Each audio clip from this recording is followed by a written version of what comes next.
38 साल पहले रचना हो चुकी थी, लेकिन वह मिला नहीं, उसकी प्रति नहीं मिली। हो गया होगा, नरेंद्र मुनिराज रख के भूल गए होंगे, छोड़ देते थे। नहीं हुई रक्षा, तो विधि पूर्वक आयोजन के साथ जब जिस ग्रंथ की रक्षा हुई थी वो कौन सा था? षट्खंडागम सूत्र, उसकी रक्षा हुई थी विधि पूर्वक। धर्सेनाचार्य ने उपदेश दिया था और नरवाहन और भूतबली ने उसको ग्रहण किया। किसने किया था बच्चों? नरवाहन भूतबली ने, का पुष्पदंत भूतबली ने? नरवाहन और सुबुद्धि ने। उनका मूल नाम क्या था? नरवाहन और सुबुद्धि। और उनके बाद में नाम क्या पड़े थे? पुष्पदंत और भूतबली। ख्याल में है? वो जब इसकी रचना ग्रहण किया उस समय नाम पड़े थे, मूल नाम वो थे। तो पुष्पदंत और भूतबली की जो कथा है, जो विवरण है, वो भी आगे आएगा, उस समय बताऊंगा। हम जाने कि उस समय देवों ने भी, यंत्र आदि सब देवों ने चारों ओर जय जयकार किया और जिनवाणी की पूजा की थी। जब जिनवाणी लिखित रूप में सामने आई उसको हम जाने, और बाद में कुंद कुंदाचार्य देव के जो ग्रंथ है उनका महत्व भी जानेंगे, पहचानेंगे। और अब जो होगा इसमें एक गोला लाए अंदर से, पहली बच्चों उधर ही रहो, उधर बस इसके आगे दीदी या जी और जो लोग बाबूजी अभी आए हैं भीलवाड़ा से, जो लोग आज यहाँ पहली बार जुड़ रहे हैं, इसमें कल जो नहीं थे, अनिल जी भी जाने, ये जो हम लोगों ने परिपाटी शुरू की थी विधान की, पहले हम चावल रंग के बनाते थे, फिर हमने उसमें भी मन लगा कि ये शुद्ध मर्यादा नहीं है, तो मांडला जैसे हम थाली लिखते हैं चंदन केसर से, उससे बनना चाहिए। तो हमने मांडला बनाया, कलश बनाए, सारी व्यवस्था की। करीब 3 घंटे लगे कलश में मांडला के बनाने में, और 3 घंटे अखंड मंत्र जाप के साथ हमने ये पूरी विधि की। आप लोग देखिएगा हमारे साथ शुद्धात्म जी और हाँ वो अर्पित, 3 लोगों ने, हम लोगों ने लग के बनाया अखंड जाप के साथ, शुद्ध केसर और चंदन से। जो जिनवाणी के श्रुत स्कंद के चित्र हमारे पास आया उसके अनुरूप एक एक चीज का उसमें स्पर्श है, उनके चिन्ह लगे, और उसी क्रम से लवंग लग के पूरा आकार स्पष्ट किया गया। यह अत्यंत पवित्र विधि से मांडला बना, मंडल शुद्धि हुई, और मंडल शुद्धि के साथ हम लोगों ने एक कलश स्थापित किए। 3 बार कलावा लपेड़ा जाता है, वो हम लोगों ने सब किया। और उसके बाद आज सुबह जिस प्रकार से आप लोगों ने देखा, पूर्ण अभिषेक हुआ भगवान का, यंत्रों का, और उसके बाद यहाँ पर विधान शुरू हुआ, जिनवाणी विराजमान हुई, यंत्र जी विराजमान हुए। यह सब हमारी परंपरा है और अपनी मर्यादा का हम पालन करते हैं। दूसरा पक्ष जिनवाणी का बताना चाहता हूं, जिस षट्खंडागम सूत्र की आपने अभी पूजा की, उसके बारे में थोड़ी जानकारी दे दो, समझने सीखने की बात है। आज से ये घटना है लगभग 2000 वर्ष से कुछ अधिक पुरानी, लगभग 2000। उस समय दक्षिण भारत में आंध्र प्रदेश में वेण्या नदी के किनारे महिमा नाम की नगरी है। उस महिमा नगरी में, कोई लोग आगे देखे, ये लोग हल्ला नहीं कर पाए होकर, महिमा नाम की नगरी में युग प्रतिक्रमण होने जा रहा था। युग प्रतिक्रमण माने 5 साल में सारे मुनि संघ एकत्रित होते हैं और पूरे देश में जहां जहां उनका विहार हो रहा है, कहां क्या अनुकूलता है, क्या प्रतिकूलता है, उसकी चर्चा करते। जो उसके प्रमुख नायक होते हैं आचार्य, वो उनको मार्गदर्शन देते। इस युग प्रतिक्रमण में प्रमुख आचार्य का नाम कौन बताएगा?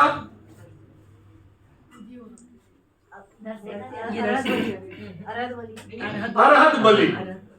अरहद बलि आचार्य वो इस युग प्रतिक्रमण के संघ नायक थे, सभी संघों के प्रमुख वरिष्ठतम आचार्य अरहद बलि आचार्य। आपको बता दूं, जो लोग जानते हैं वह जो ललितपुर साइड रहते हैं परवार समाज, वो परवार समाज के जन्म कुल के हिसाब से। और उन अरहद बलि आचार्य ने उस समय 4 संघों की स्थापना करवाई। क्या आपको पता है? जब ये चर्चा क्यों करना पड़ी?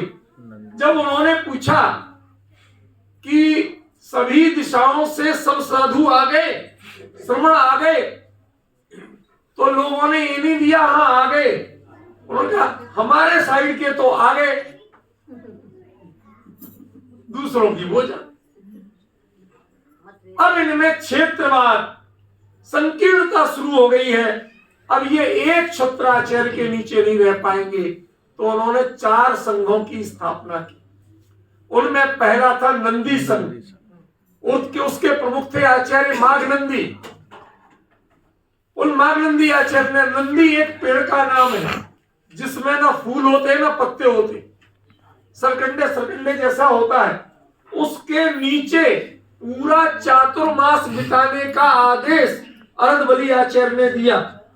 माघनंदी आचार्य ने बिना किसी आकुलता के, अब सोचिए आज तुम बरसात में छाया में रहना चाहते हैं, मकानों में रहना चाहते हैं, धर्मशाला में रहना चाहते हैं, काय के नीचे? ऐसा पेड़ जिसमें पत्ता नहीं, फूल नहीं, छाया नहीं, उसके नीचे निर्विघ्न अपना चातुर्मास व्यतीत किया और सुख की साधना की। उन माघनंदी आचार्य को नंदी संघ का प्रमुख बनाया गया। दूसरा संघ था देव संघ। देवसेना नाम की एक वेश्या थी प्रसिद्ध उस समय। ध्यान रखना, वेश्या का अर्थ वो नहीं है जो आप लोग समझते हैं। वेशम करोती इति वेश्या, जो समाज के नए जो लड़के लड़कियां होते हैं उनको ड्रेस सेंस और मेकअप सेंस ये सिखाने का काम करती थी, उनका नाम था वेश्या। ये एक तरह का स्कूल होता और उनको भरपूर पैसा मिलता था। समझ गए ना? पवन जी हो नहीं जाओ। उसके नगर में, उसके नाम से जो नगर प्रसिद्ध था, उसके नगर में जिन्होंने निर्विघ्न चातुर्मास किया, उस संघ के नायक का नाम, वो संघ का नाम पड़ा देव संघ। ऐसे ही सेन संघ आदि कुल 4 संघ स्थापित हुए। उनमें जो उसी समय युग प्रतिक्रमण चलते समय धरसेनाचार्य का पत्र लेकर के कोई आया। उन्होंने कहा हमें 2 स्मरण शक्ति के धनी योग्य मुनि जो अपेक्षाकृत दीर्घायु हो, अल्पायु नहीं हो, उनको भेजिए। तो उन्होंने देखा संघ में अपेक्षाकृत ये नवदीक्षित थे। कौन? सुबुद्धि और नरवाहन। नरवाहन एक राजकुमार थे और सुबुद्धि एक व्यापारी थे। उनको पाया कि इनकी स्मरण शक्ति भी अच्छी है, जिनवाणी के प्रति भक्ति भी बहुत है, और साथ ही ये गुरु की आज्ञा के प्रति सावधान रहते हैं, मंत्र विधि के भी ज्ञाता। उन दोनों को भेजा। वो जल्दी से जल्दी चल के कहां आंध्र प्रदेश की महिमा नगरी और कहां गिरनार पर्वत की चंद्र गुफा, वहां तक चल के गए। सुबह का समय था। धरसेनाचार्य जैसे कहते ना हमारे भूमाई पिछली रेन में कछु सैन एक आसन का, तो वो थोड़ी झपकी ली थी। उसमें उन्होंने स्वप्न देखा कि ऊंचे कंधे वाले 2 सफेद बैल आ रहे हैं। समझ गए कि 2 योग्य मुनि आ रहे हैं। उठ के बैठे, प्रतिक्रमण किया। जब तक जब तक सुबुद्धि और नरवाहन इन दोनों आचार्य मुनिराजों ने आके वंदन की। उन्होंने उनकी परीक्षा ली मंत्र दे करके, एक में एक अक्षर ज्यादा और एक में एक मात्रा कम। जिसके ज्यादा था उनके दांत बाहर निकली हुई देवी सिद्ध हुई, और जिनके कम था उनके एक आंख वाली देवी सिद्ध हुई। उन्होंने विवेक लगाया, मंत्र को पुनः पढ़ा, समझा और उसे सुधारा, और सुधार करके जब उसकी साधना की तो दोनों देवियां सुंदर सिद्ध हुई। यहाँ देवियों का विकल्प नहीं होता है, वो तो एकमात्र लक्षण है। वो आके गुरुदेव से विनती करते हैं कि गुरुदेव, हमने आपके दिए मंत्रों में कुछ सुधार किया, उसके लिए आप क्षमा करें, हमने सही किया या नहीं किया ये आप बताएं। वो समझ गए कि इनको जो हम ज्ञान देंगे वो ज्ञान सुरक्षित रहेगा, उसमें विकृति नहीं हो। उन्होंने सठखंडागम सूत्र का ज्ञान दिया। 6 खंड है इसके, जैसा नाम है। 5 खंडों पर तो टीकाएं मिलती हैं। 6वां खंड महाबंध के नाम से अलग माना जाता है। जो इसमें आया ना कि तीनों टीकाएं गड़बड़ लिखा है। धवला टीका वह सठखंडागम की है, जय धवला टीका कसाय बाहुड़ की है, और महाधवल टीका महाबंध की। ये तीनों को अलग अलग पहचानना पड़ेगा। तो वो उसकी रचना की, उनका उपदेश दिया और आदेश दिया कि आप जल्दी से जल्दी अधिक से अधिक दूर चले जाइए। क्यों? क्योंकि धरसेनाचार्य की आयु मात्र 3 दिन रही। वो उतने कम समय में गिरनार से 500 किलोमीटर दूर अंकलेश्वर तक आए। आज का जो अंकलेश्वर है इंडस्ट्रियल सिटी, वहां तक आए और वहां उन्होंने शाम के समय चातुर्मास की स्थापना की। क्यों? भाव विवल होने पर अक्सर स्मृति से चढ़ी हुई चीज भूल जाते हैं। इसलिए धरसेनाचार्य ने आज्ञा दी थी इतनी दूर जाकर स्थापित करना कि हमारी खबर भी तुम्हें ना मिले। देह वियोग की। आज हम ज्ञानी गुरुओं के यदि वियोग में विवल होते हैं तो कमी किसकी? हमारी। हमने उनसे कुछ सीखा ही नहीं। हमें सीखे तो हम गुणों को अपनाने की कोशिश करें, किस तरह से विचलित होने की कोशिश करें। उन्होंने वहां पर चातुर्मास स्थापना की। उसके बाद वहां पर उन्होंने उसका पुनः पारायण किया, और पारायण के बाद वो अलग अलग दिशाओं में चले, और उन्होंने इन दक्षिण में जाकर उस क्षेत्र में जाके भी हमने अभी देखा, दक्षिण यात्रा के प्रसंग में गए थे कि जहां पर इस ग्रंथ की रचना पूर्ण हुई थी सठखंडागम की। जब रचना पूर्ण हुई तो अनेकों जाति के देव आए और उन्होंने जयदुसुद देवदा कहकर के मंगल नाद किया और यह ग्रंथ की पूजा की। वह सठखंडागम ग्रंथ जिस पर सबसे पहली टीका आचार्य कुंद ने लिखी थी, परिक्रम नाम से 12,000 श्लोक प्रमाण। अब जो लोग कहते हैं कुंदाचार्य ईसा पूर्व 4वीं शताब्दी में हुए थे और सठखंडागम की रचना पहली शताब्दी में हुई और उसकी टीका कुंद ने लिखी। अपनी अकल का प्रयोग करे वो कि क्या बोलते हैं और क्या नहीं बोलते। सुनो, अब मैं आगे की बात जो बताना चाहता हूं वो बहुत महत्वपूर्ण है। धवला टीका इस पर लिखी गई आचार्य वीरसेन स्वामी के द्वारा। वीरसेन स्वामी आज के युग में यदि जितने भी बड़े से बड़े किसी भी धर्म के आचार्य हैं, उनके जितने चाहे ग्रंथ हो, लेकिन उन जैसा ज्ञानी आचार्य कोई नहीं मिलता है। इसका प्रमाण है धवला टीका। विश्व के किस विषय की जानकारी चाहिए जो उसमें नहीं, वह अपने आप में एक इंसाइक्लोपीडिया से भी बड़ा है। ऐसा महान ग्रंथ दिगंबर और श्वेतांबर के अलावा अन्य नॉन जैन्स भी आज जिसका आदर करते, ज्योतिष वाले ज्योतिष के लिए उसे सबसे बड़ा प्रमाण मानते, मंत्र वाले मंत्र के लिए उसे सबसे बड़ा प्रमाण मानते हैं, खगोल वाले खगोल के लिए उसको सबसे बड़ा प्रमाण मानते हैं, भूगोल वाले भूगोल के लिए सबसे बड़ा प्रमाण मानते हैं। हम जाने तो सही कि क्या थे। उन्होंने उसकी रचना की। उस टीका स्थली पे अपन लोग गए थे, वहां की धवलगिरी की भी वंदना करके हम लोग आए। कुंदकुंदाचार्य की जिनकी चर्चा आने वाली है, उसकी चर्चा आगे बताऊंगा। तो ये हम सभी जाने पहचाने और जिन श्रुत की महिमा करें, इसलिए अब की बार भाव हुआ। हमारे विद्वान संदेश जी ने कहा कि सर इसमें तो श्रुत स्कंद विधान ही किया जाए, तो हमने स्वीकार किया और वही विधान आपके बीच में किया। हम लोग सभी इस महत्व को जाने कि सतखंडागम क्या था, उसमें क्या बताया गया, किस क्रम से बताया गया, कभी तो पढ़े कभी तो सुने, समझ में आए? उसके बारे में आपको संक्षेप में बताया। अब हम पंच परमात्माओं की पूजा करेंगे, उनकी स्थापना के लिए बाकी 3 लोग आ जाए, आराम से करिए। सरल बताऊंगा।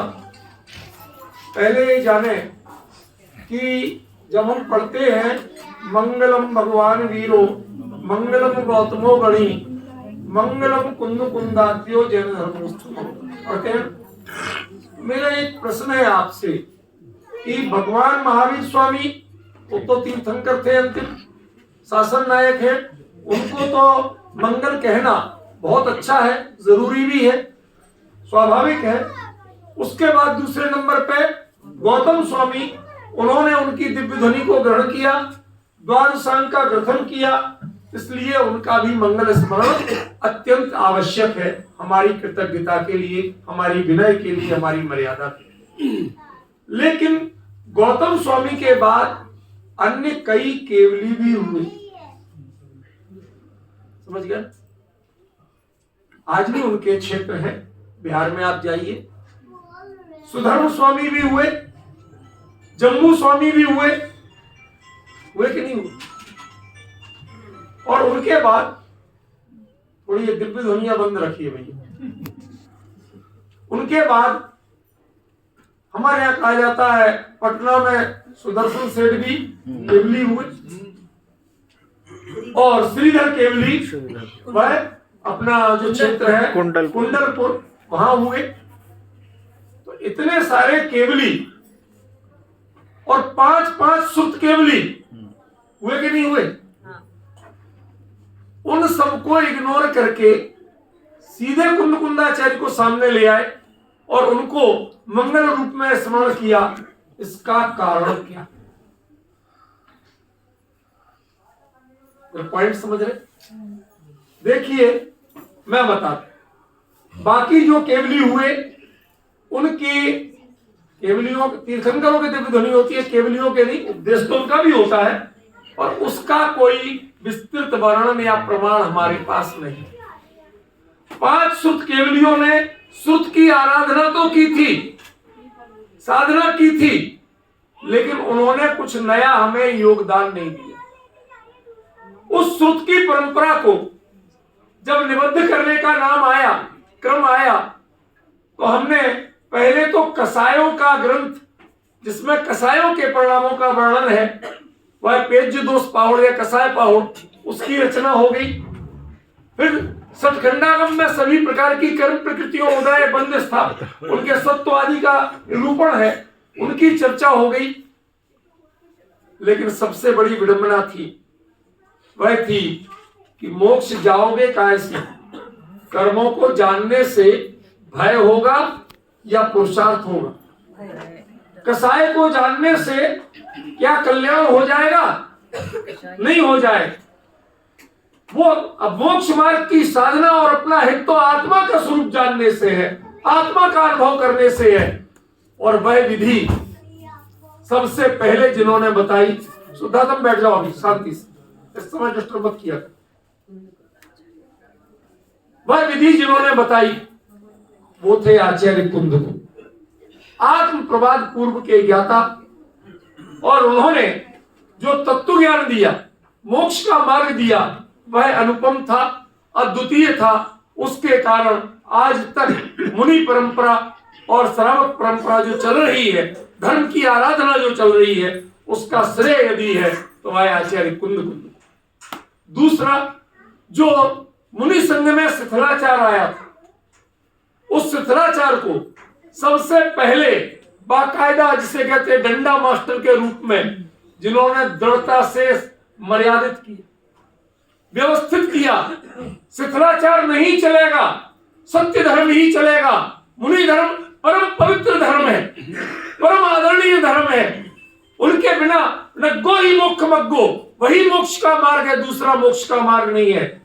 लेकिन बाहर से नग्न हुए और अंदर में यदि ग्रंथि बढ़ी रही तो निर्ग्रंथ कैसे हो?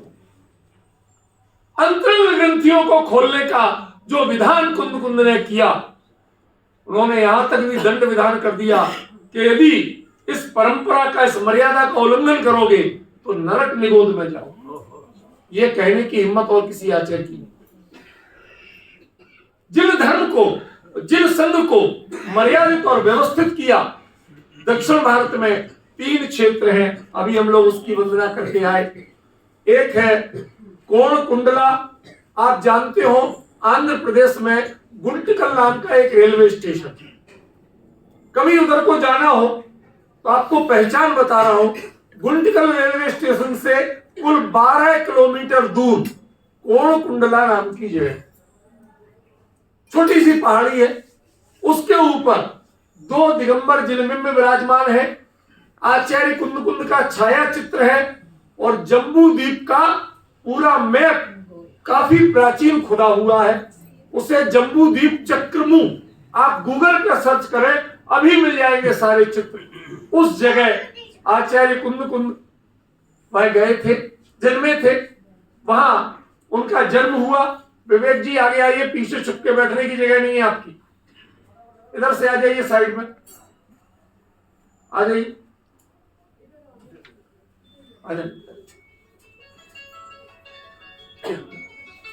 कोंडेस का जन्म हुआ था और वही आगे चल के उस जगह के नाम पर जो कोण कुंडला या कुंदपुर कहलाता था, उसके नाम पर वह कुंद आचार्य के नाम से जाने गए। उनका दीक्षा नाम कुंद नहीं था, पद्म नंदी आचार्य नाम था। वह मागनंदी के शिष्य जिनचंद्र आचार्य के शिष्य थे साक्षात। जिनचंद्र आचार्य महान ज्ञानी, द्वादशांग के बहुत से अंगों के ज्ञानी थे, उनके शिष्य थे। उन्होंने जिस तरह से उनको प्रशिक्षित किया, लेकिन उनकी विशेषता ये रही कि वो समर्पित होके कुंद आचार्य देव ने जिन शासन की रक्षा की उसको व्यवस्थित किया। अब सब लोगों से यही निवेदन है, शांति से बैठ जाइए, कुछ काम नहीं है, अभी बैठ जाइए, सुनिए शांति से, ये चीज जान ली। कई लोग आना था जो अस्वस्थता के और उनकी सबकी सूचनाएं आ रही हैं, नहीं आ पा रहे, कोई बात नहीं, जो है हम कम से कम निराकुल भाव से सुने, समझे और सीखे। मैं आपको बता देना चाहता हूं कि हमारे बीच में कोई स्पेशल सम्मान नहीं, बता रहा हूं, आपकी जो मेरी अभी बुक्स जो आपको तक निःशुल्क पहुंचती है ना, वो उसके सबसे मूल अर्थ सहयोग करता भाई श्री विवेक जी, मूल में बहरीन में विरासते थे, आजकल यहीं दिल्ली में नोएडा में रह रहे हैं, वो भी हमारे इसमें शहर पधारे हैं। कुंद आचार्य देव की बता रहा था, 11 साल की आयु में दीक्षा ली, मात्र 11 साल की आयु, और उसके बाद 44 वर्ष की आयु में वह मुनि संघ के, नंदी संघ के 3रे पट्टधर आचार्य बने। और उसके बाद लगभग 84-85 साल की आयु में उन्होंने नियम संलेखना ग्रहण की, जो 12 साल की होती है। उसके लिए जो गाइडलाइन है वो है नियम सार, वह उन्होंने उस समय लिखा था। 95 वर्ष की आयु में वह अपनी कुछ जिज्ञासाओं के समाधान के लिए आकाशगामी जो रिद्धि है, चारण रिद्धि, उसके द्वारा पोन्नूर मलई क्षेत्र है तमिलनाडु में, वंदेवासी जिले में, हम लोग वहां वंदना करके आए, बल्कि 4 दिन रुके थे वहां। उस जगह का शिला का भी हम लोगों ने वंदन किया, जहां पर खड़े होकर के आचार्य चारण रिद्धि के द्वारा क्षण भर में विदेश क्षेत्र पहुंचे थे। श्रीमंदिर स्वामी की वंदना की, 7 दिन तक उनकी दिव्य ध्वनि सुनी।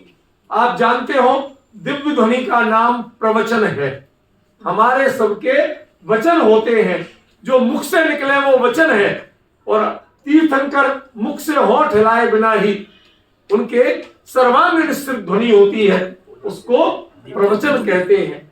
हर जीव को समझ में आती है, अपनी अपनी भाषा में समझ में आती है, इसलिए उनका नाम प्रवचन।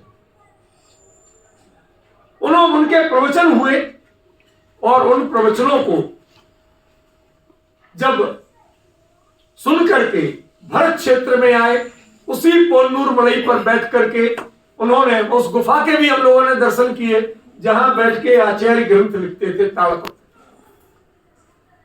वहां पर उन्होंने जिस ग्रंथ की रचना की आखिरी, उसका नाम था प्रवचन सार। प्रवचन माने दिव्य ध्वनि और उसका सार। प्रवचन सुन के आए थे ना, दिव्य ध्वनि सुन के आए थे, उसका सार ग्रंथ वहां पर लिखा। यह उनके जीवन का आखिरी ग्रंथ था। 95 वर्ष की आयु में यह ग्रंथ पूरा किया। उसके बाद कुछ समय वहां रहे, फिर उन्हें लगा कि मेरी सही संलेखना साधना का जो अंतिम चरण है यम संलेखना का, उसके लिए यह जगह उतनी अनुकूल नहीं है। वह काफी दूर दक्षिण भारत के ही कर्नाटक प्रांत के बिल्कुल सिरे पर, समुद्र तट के नजदीक, जगह का नाम क्या है बोल के बताओ, किसको याद है? कुंदाद्री। कुंदाद्री पर्वत। कुंद माने कुंद, कुंदाचार्य के नाम का, और अद्री माने पर्वत। अद्री शब्द का अर्थ होता है पर्वत। वो पर्वत का नाम ही कुंद कुंद के नाम पर पड़ गया। आज भी वहां देखे, वो अकेला पहाड़ मैंने ऐसा देखा जो पत्थर का पहाड़ है, और उसमें मतलब आप समझ लीजिए कि इतने गहरे गहरे कुंड बने हुए हैं प्राकृतिक पत्थर के ही अपने आप, जिनमें इतना पानी इकट्ठा हो जाए कि सारी गर्मी भी सुखा नहीं पाती, प्रासुक जल नहीं मिल जाए, कहीं लेने नहीं जाना पड़े। और वहीं पर वह शिला फलक बना हुआ है जिस पर अंतिम सांस उन्होंने ली थी। नॉर्थ ईस्ट पर सिरहाना बना हुआ, उस पर सिर रख करके देह छोड़ी थी लगभग 97 वर्ष की आयु में। 84 पहाड़ ग्रंथों की रचना की।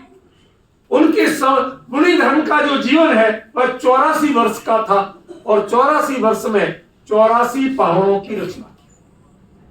हम जाने ऐसे महान आचार्य के बारे में, उन्होंने जिन शासन को जिस तरह व्यवस्थित किया, उस कारण से उनको तीसरे नंबर पे याद किया जाता है। मंगलम भगवान वीरो, मंगलम गौतमो मणि, मंगलम कुंदु। बहुत अद्भुत आचार्य। उन्हें कर्म सिद्धांत का भी ज्ञान था, यदि नहीं होता तो खंडागम पर टीका कैसे ले। आत्म सिद्धांत आत्म स्वरूप का भी ज्ञान था, और साथ ही बड़ी बात, उनके पहले के आचार्यों को किनको रिद्धियां थी कि नहीं थी, लेकिन कुंद कुंदाचार्य को 7 रिद्धियां प्रकट, और रिद्धियां होती हैं वर्धमान चरित्र के धारी महामुनिराज। वर्धमान चरित्र माने विवेक जी, दीक्षा लेने के बाद जिनकी संयम साधना बढ़ती जाए, घटे नहीं। हम लोग काम तो उत्साह से शुरू करते हैं पर धीरे धीरे ठीले पड़ जाते।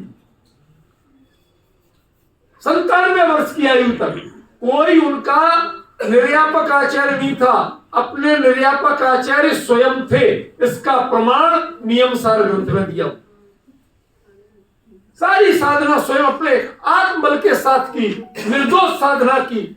इसलिए समस्त जिन संघ को एक अद्वितीय मार्गदर्शक होने के कारण आचार्य कुंद कुंद वह सर्वोपरि हो गए, शुद्ध केवलियों से भी ऊपर हो गए, और केवलियों के भी ऊपर स्थान पा गए।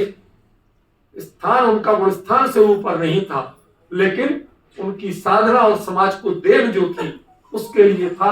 उन महान कुंद कुंदाचार्य को हम सभी सादर स्मरण करते हैं, वंदन करते हैं, नमन करते हैं, और अब उनके पंच परमागमों की हम जयमाला पढ़ेंगे। कुंद कुंदाचार्य देव की आइए जयमाला के पूर्व उनका उपकार स्मरण करते हुए आप एक छोटा सा भजन यहाँ से लेते हैं। गुरु के उपकार को हरगिज भुला सकते नहीं, गुरु के उपकार को हरगिज भुला सकते नहीं, तन भरा सकते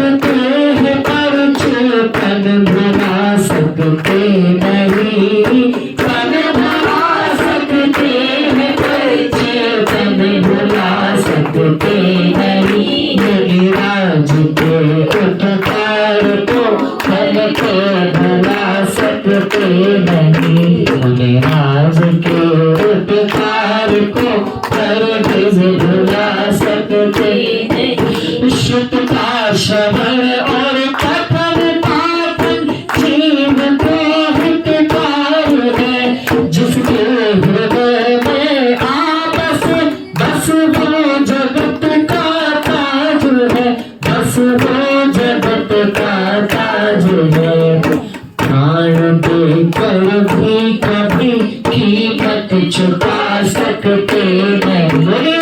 प्राण देकर भी कभी कीमत चुका सकते नहीं।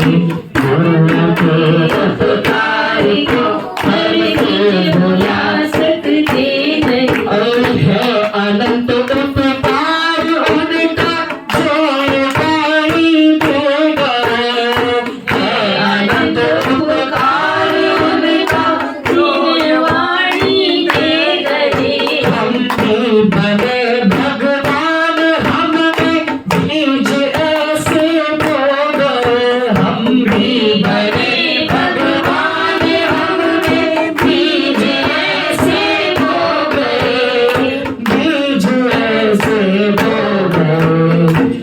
आहो वचनातीत को वचनों में ला सकते नहीं। आहो वचनातीत को वचनों में ला सकते नहीं।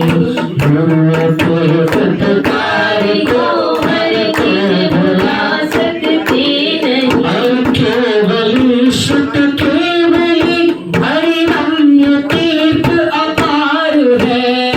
केवली शुद्ध केवली हरिरम्य तीर्थ अपार है। चैतन्य प्रभु ही मात्र आहो संपूर्ण शुद्ध का सार है। चैतन्य प्रभु ही मात्र आहो संपूर्ण शुद्ध का सार है। संपूर्ण शुद्ध का सार है। और मेरु सम श्रद्धान मुनिवर काढ़ सकते नहीं। मेरु सम श्रद्धान मुनिवर काढ़ सकते नहीं। प्राण देकर भी कभी कीमत चुका सकते नहीं। प्राण देकर भी कभी कीमत चुका सकते नहीं। संपूर्ण पृथ्वी पत्र हो चाहे वनस्पति कलम हो। संपूर्ण पृथ्वी पत्र हो चाहे वनस्पति कलम हो। लवर से लेकर स्वयंभू रमण साही परम हो। लवर से लेकर स्वयंभू रमण साही परम हो। परम साही परम हो। सामर्थ्य हम असमर्थ शब्दों में बता सकते नहीं। सामर्थ्य हम असमर्थ शब्दों में बता सकते नहीं। और तन भुला सकते हैं पर चेतन भुला सकते नहीं। तन भुला सकते हैं पर चेतन भुला सकते नहीं। मुनिरोज के उपकार को हर किसी भुला सकते नहीं। दिगंबर भीतरागी मुनिराजों की। एक कुछ सूचना हमारे कुशाध्यक्ष जी ने दी है, उसके तुम्हारा मनोहर इस दिन रहे तुम्हारा ध्यान। पधारो महावीर भगवान इस दिन मंदिर में आम। पधारो महावीर भगवान। सुरकिंदर गण धर गुण गाते। सुरकिंदर गण धर गुण गाते। योगी तेरा ध्यान लगाते। योगी तेरा ध्यान लगाते। गाते सब तेरा यशगान। पधारो महावीर भगवान। गाते सब तेरा यशगान। पधारो महावीर भगवान। मेरे मन मंदिर में राम। पधारो महावीर भगवान।